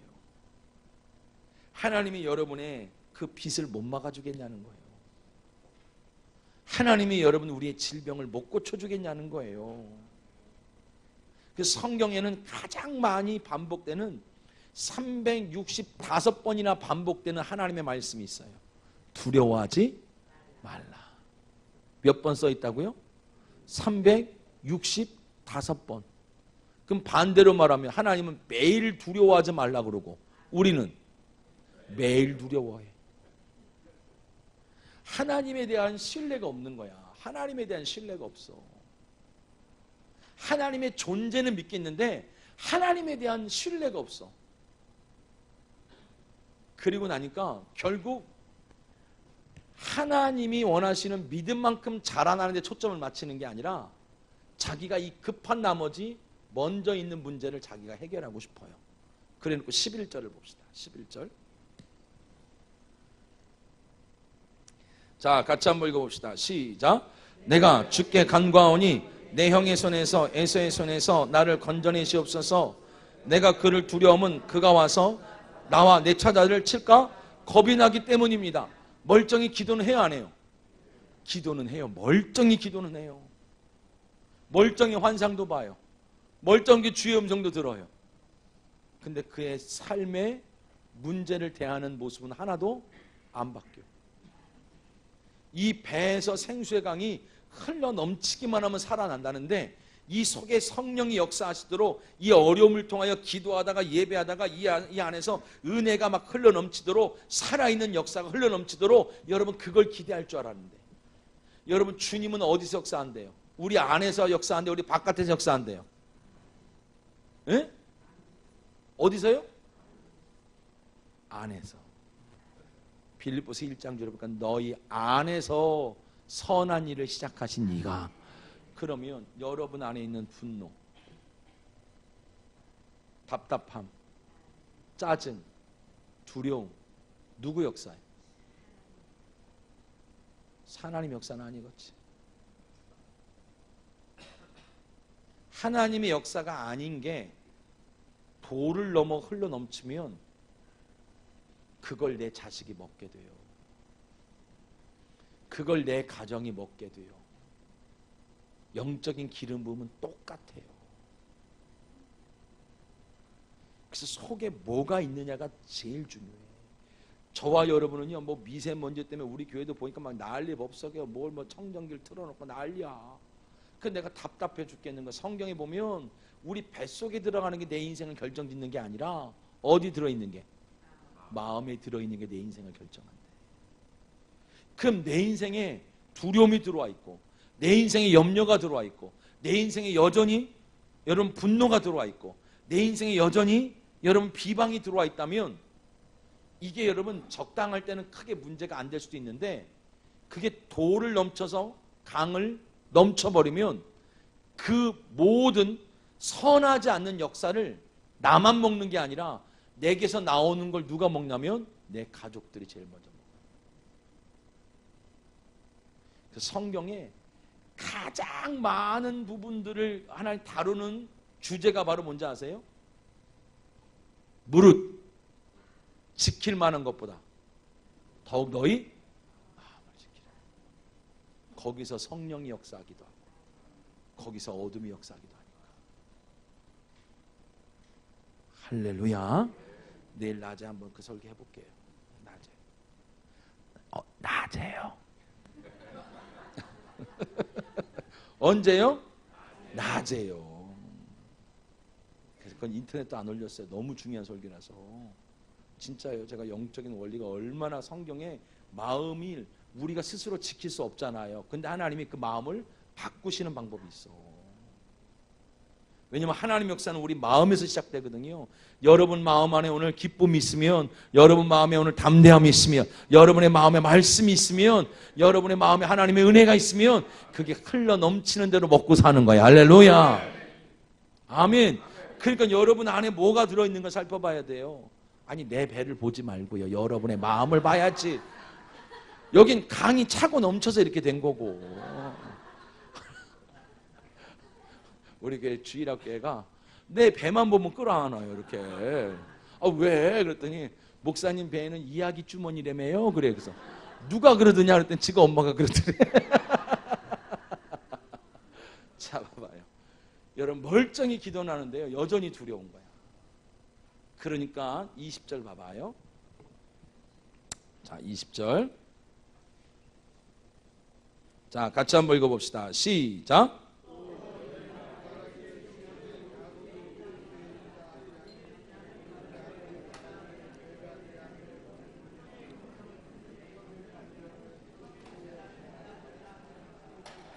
할렐루야. 자, 보니까 여러분 멀쩡히 기도해놓고 또 뭐라 하느냐면 예물로 누구 마음을 풀어요? 아니, 지금 형의 마음을 풀 때요, 하나님 마음을 풀 때요. 옆 사람한테 뭐 여쭤봐요. 지금 누구 마음을 풀 때입니까? 하고 물어봐요. 아니, 나는 가끔은요 우리 성도들이 똑똑한 줄 알았는데 우리 성도들이 너무 순진해. 아니, 누구 마음을 풀겠다는 거예요 지금?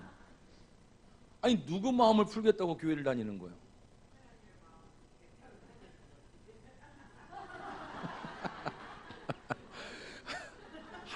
은혜 받으셨으면 됐어. 하나님 마음을 풀어야 되잖아요. 근데 가장 가슴 아픈 게 어려워지면 11조부터 안 한다. 이거 뭐야, 아멘 안 하잖아요. 하나님 역사할 걸 믿는다며요. 근데 어떻게 하나님 거부터 줄여? 나는 그걸 이해를 못 하겠는 거예요. 성경에는 여러분의 봉급의 10분의 1을 드리라 그랬어요. 모든 것의 10분의 1이라 그랬어요. 엄마, 다시 물어볼게요. 여러분 이 11조만 여러분 3년만 똑바로 드리잖아요. 재정에 복이 없으면 나의 멱살을 잡아도 좋아요. 진짜. 내가 어느 교회를 가서 어느 사업가를 만나서 이 11조 똑바로 들여서 복을 못 받은 사람을 못 봤어. 제가 특별한 물질의 은사가 있다니까요. 물권의 은사가. 여러분, 저는 많은 기업과 많은 정치들을 사실 알아요. 안수를 해주니까. 근데 봐봐요. 성경에는 모든 것의 10분의 1이래요. 여러분의 소득의 10분의 1이래요. 에? 온전함이라 그러죠. 온전함을. 근데 여러분 신약 성경에 구체적으로 얘기해요. 다시요. 모든 것의 10분의 1이래요. 소득의 10분의 1이래요. 모든 것의 10분의 1이야. 근데 어느 순간 우리에게는요 봉급의 10분의 1로 끝났어. 성경은 모든 거의 10분의 1이에요. 어째 아멘을 안 해요? 히브리서 봐봐요. 써 있어요. 모든 거의 10분의 1이에요. 그러니까 제가 양복을 선물 받으면 양복의 10분의 1을 띄어요. 제가 과일을 선물 받으면 그게 얼마인지 모르겠지만 대충 이 정도면 10분의 1 되겠다고 띄어요. 그래서 제가 추수감사주일 날, 추수감사주일 때는 여러분 11조를 거의 1,000만 원 가까이 드려요. 따로. 그럴 걸 벌어서가 아니라 사실 그보다 훨씬 많은 것들을 1년 동안 사실은 물질이 아닌 다른 걸로 공급을 받고 살거든. 근데 여러분 놀라운 거는요, 성경의 모든 것의 10분의 1이라는 말을요 사람들이 공부를 하지 지켜보진 않아. 해보고 공부를 해봐야 되잖아. 아멘 안 할 줄 알았어. 요령을 배우고 싶어. 자꾸 복받는 요령. 봐봐요. 어렵대요. 그럼 어려우면 누가 축복해야죠? 하나님이. 축복할 건 믿지요? 그럼 하나님께 올라가는 거 줄여야 돼요? 늘려야 돼요? 다시 물어볼게요. 하나님께 올리는 거 줄여야 돼요? 올려야 돼요? 그 믿음이 진짜이길 바랍니다. 내가 우리 성도들 보고 깜짝 놀랐어요. 저는 11조를 굉장히 중요하게 생각하거든요. 그건 단순한 10분의 1의 세금과 같은 존재가 아니에요. 그건 주권에 관한 문제야. 주권, 하나님의 통치에 관한 문제라서 하나님 다스려 주세요라는 믿음의 고백이 11조지 그건 율법 이전에 있었던 예물이거든요. 아브라함이 멜기세덱을 향하여. 할렐루야. 그건 통치에 대한 문. 그래서 예수님이 가이사의 것은 가이사에게, 하나님의 것은 하나님의 것에게. 통치의 개념에 통치의 개념. 그래서 제가 여러분 가만 보면 어려워지면 11조를 줄이는 집들이 있어요. 그럼 불러요. 온전하게 드린 것이 줄어들어서 할 수가 없는데 의도적으로 뭐 생활비의 10분의 1을 드린다. 막 이렇게 얘기를 하면 그건 성경이 없잖아. 11조 봉투에 담는다고 11조가 아닐 수 있어요. 또 적게 드려도 상관이 없어요. 근데 어떤 마음으로 드리셔야 되냐면 하나님 우리 가정을 다스려 주옵소서. 하나님 우리 사업장을 다스려 주옵소서. 하나님 나의 재정을 다스려 주옵소서. 할렐루야. 믿음으로 고백하고 드리기를 주님의 이름으로 축원드렸어요. 하나님께 올리는 기도 시간이 줄어들어요. 하나님께 드리는 감상금이 줄어들어요. 이상하게 여러분 먹을 건 안 줄여. 자는 건 안 줄여. 하나님께로 가는 것부터 줄여. 영적이 돼서 그래. 입으로는 하나님이 하실 거라고 말하지만 우리 첫 시간에 제가 얘기했지요. 믿음의 허세들이 참 많다고.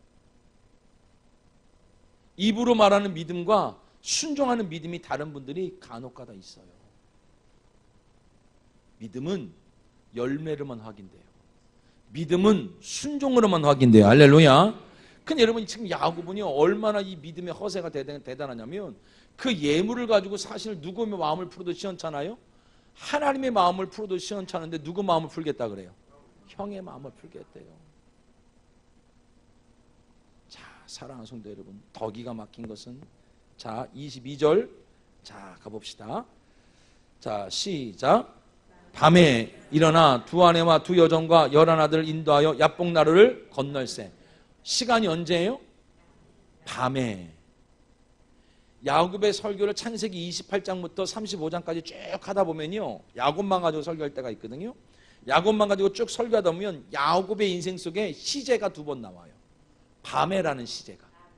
언제가 밤이었냐면 창세기 28장에 그가 장자권을 얻어서 삼촌 라반의 집으로 도망갈 때 루스 베델이라는 광야에서 뭘 베고 자요? 돌베개를 베고 자요. 낮잠이겠어요? 밤잠이겠어요? 밤이지요. 그때가 밤이야. 근데 20년이 지난 오늘도 뭐예요? 밤이야. 하나님은 지금 이 밤이라는 단어로 뭘 얘기하는 거냐면 야곱은 신앙생활을 20년을 했는데 여전히 문제 앞에서 하나님의 방법대로 취하지 못하는 야곱의 믿음은 하나도 바뀌지 않았다. 그냥 나중에 아멘으로만 은혜 받으셔도 돼요. 할렐루야. 은혜 받으셔서 그래요. 자 봐봐요. 20년을 신앙생활 하셨어요. 여러분은 물질의 문제 앞에 바뀌었습니까? 20년을 신앙생활 하셨어요. 자녀의 문제 앞에 바뀌셨어요? 20년을 신앙생활 하셨어요. 부부의 문제가 생기면 바뀌셨어요? 하나님이 역사를 안 하는 게 아니라 누가 안 바뀌었어요? 내가 안 바뀌었어요. 신앙에 생명이 있다면 생명의 또 다른 특징이 변화예요. 변화. 자라나야 돼. 나무처럼 늦게 자라나는 성도가 있을 뿐만 아니라 꽃처럼 금방 자라는 성도도 있겠지요. 근데 어쨌든 늦게 자라든 여러분 빨리 자라든 중요한 것은 생명을 가진 것은 변화가 있게 생겼어. 그럼 여러분 여전히 자녀의 문제 앞에서 하나님의 방법으로 못 가는 나는 바뀐 걸까? 여전히 나의 진로 앞에서 하나님의 방법대로 열어가지 못하는 나는 바뀐 걸까? 하나님은 지금 뭘 말하고 있는 거냐면 야곱은 20년 동안 오늘 여기까지 왔는데 야곱은 바뀐 게 없다라는 거예요. 할렐루야. 올해는 바뀝시다. 올해는 여전히 똑같은 문제 앞에서 똑같은 내 방법으로 여러분 해결하고 기도하고 예배 드려놓고 그렇게 신앙생활하지 말고 말씀과 기도 생활을 통하여 하나님 앞에 무릎 꿇는 은혜가 있기를 주님으로 축원드렸어요. 내 생각과 이론을 주님의 발 앞에 다 내려놓고 하나님의 말씀대로 하나님의 뜻대로만 응답받기를 주님의 이름으로 축원드렸어요. 그래야 믿음이 바뀌어요.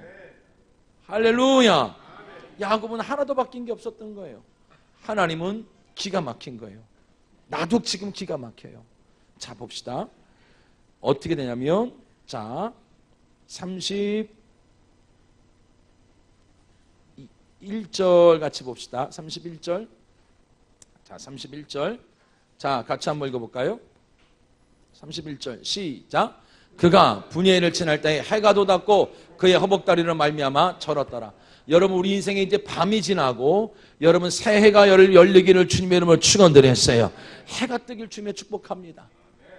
근데 여러분, 그가 해가 떴을 때 어디를 지나갔다 그래요? 다시 31절 봐봐요. 어디를 지나갔다 그래요?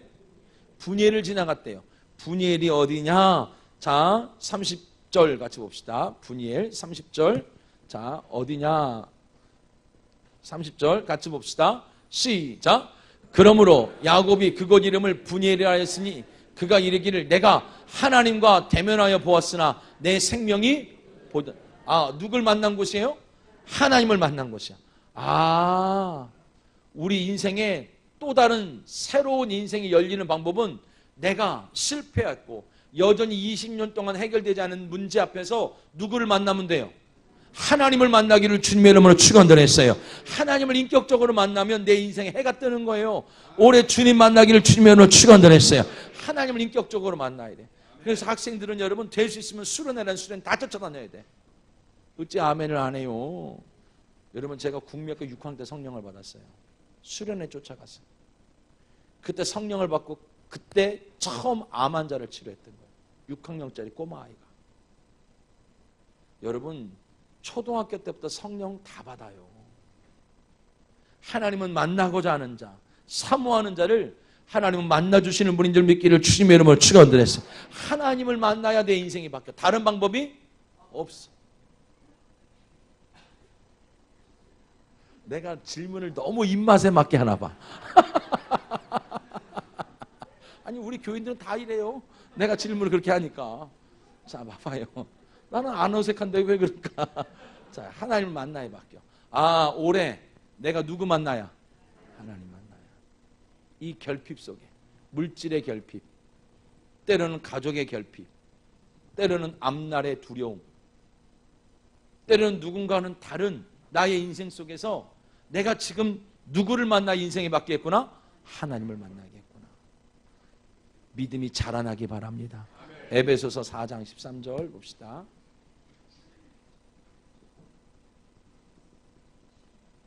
자, 같이 한번 읽어볼게요. 에베소서 4장 13절. 자, 다 시작. 우리가 다 하나님의 아들을 믿는 것과 아는 일에 하나가 되어. 계속 읽으세요.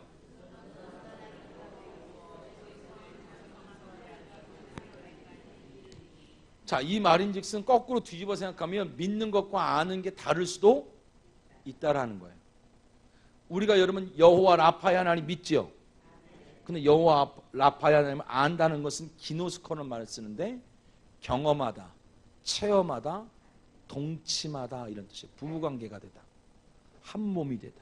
그분을 누리고 사는 사람은 달라. 우리가 안 믿는 게 아니라 하나님 내 병을 치료할 걸 믿어. 근데 그분을 만난 사람과는 달라. 여호와 니시, 정신적으로 여러분 이상이 있고 눌려있는 분들도 계시잖아요, 가족 중에. 근데 그분들이 늘 기도할 때 여호와 니시 하나님을 믿어요. 영적으로 승리할 걸 믿어요. 여러분의 가정이 영적으로 승리하기 바랍니다. 근데 여호와 니시를 믿는 것과 여호와 니시 하나님을 만나서 누리는 것과는 다른 문제예요. 여러분 또 뭐가 있을까요? 여호와 이레, 우리의 공급자 되신 하나님, 여러분의 삶에 공급해 주시는 하나님이 모든 걸 필요 이상으로 공급해 주실 것을 믿었으면 좋겠어요. 할렐루야. 근데 여러분 그걸 믿는 것과 그 하나님을 만난 사람은 달라. 믿음이 자라난다는 것은 반대로 말하면 여호와 라파라는 것은 지금 뭘 잃어버린 거예요? 건강을 잃어버렸어. 여호와 니시라는 것은 정신적인 부분을 잃어버렸어. 여호와 이레라는 것은 하나님의 공급이 끊어졌어. 내 사업의 공급이 끊어졌어. 누군가가 물질을 안 돼. 다 끊어졌어. 그러면 지금 이 상태에 뭔가 빼앗기고 있는 상태라면 내가 지금 누굴 만날 수 있는 기회가 된 거예요? 하나님을 만날 기회가 됐어. 하나님을 만날 기회에 하나님을 만나지 않고 내 인생에 해가 안 뜨는데 하나님을 만나야 될 사람들이 돌아다니면 돼요, 안 돼요? 안 되니까 마저 뺏는 거야. 갈 데가 없게 만들려고. 할렐루야. 하나님은 고난이 목적이 아니라 그 하나님을 만나 그 하나님을 뭐 하기 원하신다고요? 누리기 원해 내가. 여러분 잘 생각해야 돼요. 그러니까 야곱이 지금 누구 만났다는 거예요? 하나님 만날 때가 됐는데 하나님을 안 만나니까 하나님이 야곱과 뭐 하려고 하냐면 씨름을 하게 생기는 거야. 근데 여러분 다시요. 자, 다시 보면 22절과 22절, 23절 읽어볼까요? 자, 시작. 밤에 일어나 두 아내와 두 여종과 11아들을 인도하여 야복나루를 건널세 그들을 인도하여 시내를 건너게 하며 그의 소유도 건너게 하고 건너고 건너게 하고 야곱이 계속 하나님을 만나는 걸 피하고 자기 꾀를 쓰는 거야. 근데 중요한 건 바로 뭐냐면 24절 봐봐요. 24절. 자, 24절 시작. 야곱은 자 신기한 거예요. 이게 무슨 말이냐면 야곱은요 그나마 이 미천이라도 건져보려고요 건너면 자꾸 꾀로 사는데요 하나님은 건너면 건널수록요 꾀로 살면 살수록요 남는 게 없게 만들어. 혼자 남을 때까지. 혼자 남아야 누구랑 씨름을 해? 하나님과. 그냥 지금은 그나마 그 미천 지키려면 우리의 생각으로 뭘 하면 안 돼. 할수록 잃어버려. 몸부림칠수록 잃어버려. 하나님이 만날 때가 됐다고 선포했기 때문에. 할렐루야. 그러니까 하나님이 여러분 야곱과 뭐예요? 홀로 남은 다음에 씨름을 하지요. 거기서 말하는 씨름은 우리나라의 이 강호동에 하는 씨름 이런 씨름이 아니에요. 원어로 보면. 그 씨름의 원뜻은 뭐냐면 말씨름이에요. 말씨름. 밤새도록 뭐만 하냐면 당신 하나님 만날 때 됐다니까 그랬더니 뭘로 씨름해요? 말이나 못하면 안 잡아먹지. 말로 신앙생활을 다 해. 말로는 못 당하겠는 거야. 아니 지금 하나님을 만날 때가 됐는데 뭔 말이 필요해요? 하나님이 지금 만나려고 작정했다는데 뭔 말이 필요하겠냐고. 그냥 와서 엎드려야 되는 거지. 그냥 지금 와서 긍휼을 달라 그래야 되는 거지. 할렐루야. 근데 여러분 많은 사람들은 진짜 안타까운 게 하나님과 씨름을 하고 앉아 있는 거야. 말로. 할렐루야. 여러분의 집에도 그런 분 계세요? 아니면 같이 나와 있어서 말을 못 하겠어요? 여러분 잘 생각해야 돼요. 하나님은 만나려고 작정했어. 근데 우리가 뭘로 씨름하냐면 말로 씨름해. 어떻게 주의를 말로 씨름해? 말로 씨름할 시간에 기도할 줄 알았어. 말로 씨름할 시간에 금식할 줄 알았어. 제가 우리 교회 13분을 모셔놓고 했던 얘기가 이 얘기예요.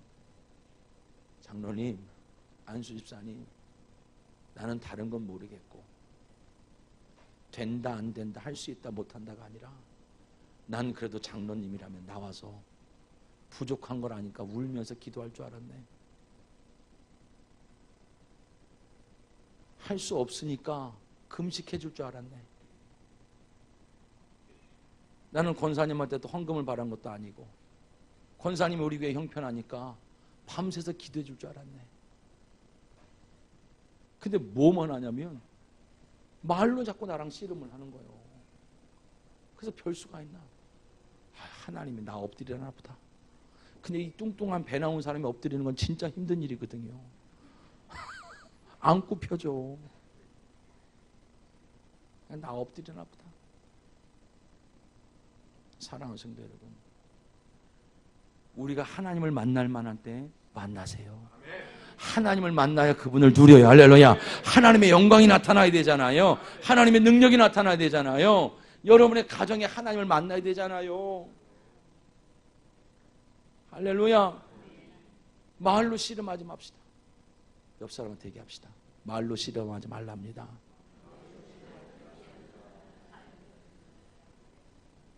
야곱은 말로 씨름하던 자예요. 그러니까 나면서부터 누구 발목 붙들고 나와요? 형의 발목 붙들고 나와. 커서는 누구랑 씨름해? 엄마랑 씨름해. 더 커서는 형이랑 씨름해. 더 커서는 라반하고 씨름해. 더 커서는 돈이랑 씨름해. 평생 뭐만 하고 살아요? 씨름을 해. 누구랑 씨름할 줄 알았더니 하나님과 씨름할 줄 알았더니 우리의 신앙생활이 그렇더라는 거예요. 집사님, 나는 그래도 집사님 정도 됐으니까 하나님과 씨름할 줄 알았네. 권사님, 나는 그래도 권사님 정도 믿으면 하나님과 씨름할 줄 알았네. 근데 어찌 김집사랑 씨름을 해? 어찌 남편과 씨름을 해? 어찌 은행 가서 씨름을 해?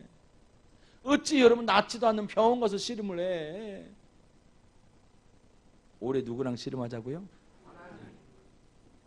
하나님. 단판 승부 내봐야지. 근데 주님은 내가 주님 허리를 딱 잡으면 이미 져주실 마음이 있어. 내가 못 넣는 것뿐이야. 왜냐하면 내가 다른 걸 붙들고 있었어 지금까지. 근데 하나님과 씨름해야 돼. 그 하나님은 자꾸 때리는 거야. 야, 나 좀 봐, 나 좀 봐. 근데 우리는 뒤에서 계속 뒤통수를 맞아가면서 딴 사람과 씨름을 해. 이게 여러분, 이게 코미디 프로에 가면 완전히 맹구지요. 여기서 계속 매는 맞고 여기서 씨름을 해. 옆 사람한테 인사합시다. 코미디 나가지 맙시다. 지금 누가 때리고 있냐는 거예요. 누가 맞고 있냐는 거예요. 누구랑 씨름하는 거예요. 하나님이 때리고 있는데 여러분 사업과 씨름을 하고 앉아있어. 하나님이 때리고 있는데 여러분 병원과 씨름하고 있어. 약하고 씨름하고 있어. 할렐루야. 가끔은 내가 그런 생각을 해봐요. 제 이름이 뭐예요? 의원이잖아요. 병원 의사만큼만 내 이름을 믿어봤으면 좋겠어. 근데 우리 성도들이요, 정형외과 약을 먹고 오는 사람들은요, 병원 의사 말은 엄청 잘 들어. 내 말은 안 믿어. 권사님 오늘 지팡이 놓고 가겠네? 그럼 아멘 할 줄 알았거든요. 아이고, 밑에 층 의사가 절대 약 끊지 말라 그랬어요. 이거 무슨 수로 기도를 해줘? 뭐라고 기도를 해줘? 어떨 때는 이렇게 안수해주면서요, 보여요. 이 사람이 그냥 기도라도 받아야겠다는 마음으로 기도받는 거지 믿어져서 기도받는 사람 별로 없다라는 거. 진짜 이 사람이 내가 하는 기도를, 내가 본 것을 믿어질까? 사실 여러분, 거의 대부분의 사람들은 믿음으로 기도하겠지만 기도를 해주는 사람 입장에서는 그게 의심될 때가 너무 많아요. 할렐루야. 제가 우리 교회 권사님 하나가 디스크가 2개가 터졌어요. 그래서 하나님이 철야 시대에 손을 얹어서 치료가 됐어. 딴 권사님이 자기도 빨리 치료해달래. 알아서 기도를 했어요. 이미 기도하는 순간 이 양반은 약을 끊을 마음이 없어. 그냥 받는 거요. 어찌 될까 싶어서. 여러분, 이 마음이요, 참 신기해요. 근데 기도를 안 해줄 수가 있나? 시험 들잖아요. 목사님, 나는 왜 치료가 안 된대요? 약 좀 끊고 와봐. 큰일 나요. 얼마나 아픈지 알아요, 목사님? 그럼 기도를 받으러 오지 마. 나 힘드니까. 그래도 목사님 기도를 안 해주면 목사님이에요. 또 그래. 그럼 어차피 믿지도 않고 기도를 받아. 여러분 봐봐요. 하나님이 때리고 있잖아. 그러면 내가 붙들고 있던 거를 어떻게 해야 주님과 씨름해요? 놔야지. 근데 이거 놓으면 뭐 할 것 같아? 죽을 것 같아. 이거 놓으면 죽을 것 같아. 놔야 사는 건데 우리 마음엔 그거냐면 하나님도 붙들고 뭣도 붙들어? 여전히 붙들고 것도 붙들고 싶어. 그러다 가랭이 찢어져요. 하나님을 뭔 수로 한 손으로 이겨. 하나님을 우리가 두 손으로 붙들어도 못 이기는 게 하나님이 져주는 것뿐이지. 놔야 돼요. 놓고 방향을 바꿔야 돼. 그게 회개야. 근데 야곱은 쉽지가 않아. 그 하나님이 어디를 쳐요? 환도뼈. 환도뼈가 어딨냐면 남자 여기 생殖기 밑에 이 허벅지 안쪽에 있는 근육이에요. 여기 있는 뼈를 치려면요 바깥 뼈부터 다 부러져야 안에가 부러져. 근데 하나님은 기가 막힌 거죠. 하나씩 다 안 부러뜨려. 슉 돌아서 안에 있는 것만 탁 부러뜨리는 거야. 이게 참 놀라워요. 야, 어떻게 그 일이 안 될 수가 있지? 야, 어떻게 그게 안 될 수가 있지? 환도뼈를 뭐라고 설명하냐면, 자, 32절 봐봐요. 자, 시작. 그 사람이 야곱의 허벅지 관절에 있는 둔부에 뭘 쳤어요? 힘줄을 쳤대요. 환도뼈라고 얘기하자면 구체적으로는 힘줄을 쳤대요. 왜 힘줄이라고 말하냐면 지금까지 내가 힘으로 여겼던 그 공급줄을 하나님이 하나씩 끊는 거야. 그 거래처가 힘이었어. 잘라. 그 사람이 힘이었어. 잘라. 그 통로가 열려있어. 잘라. 개척교회 할 때마다 느끼는 게 바로 뭐냐면 가끔 하나님이 진짜 뭔가 교회를 세울 만큼의 사람을 보내요. 믿음도 있고 훌륭한 사람을. 근데 희한하게 그 사람들 끝까지 두질 않아. 꼭 내보내셔. 그 화딱지가 나는 거예요. 그나마 그 사람 하나 있어서 내가 위로를 받았는데 저 사람을 내보내면 어떡하냐는 거야. 누구 잘못이냐는 거야. 근데 나중에 깨달은 게 바로 뭐냐면 그 사람이 들어오고 나니까 내가 누구를 안 붙드냐면 주님을 안 붙들어. 그 사람을 붙들게 되더라고. 근데 하나님은 그걸 보기가 싫으셨어. 사랑하는 성도 여러분, 올해 누구랑 씨름해야 돼요? 하나님과.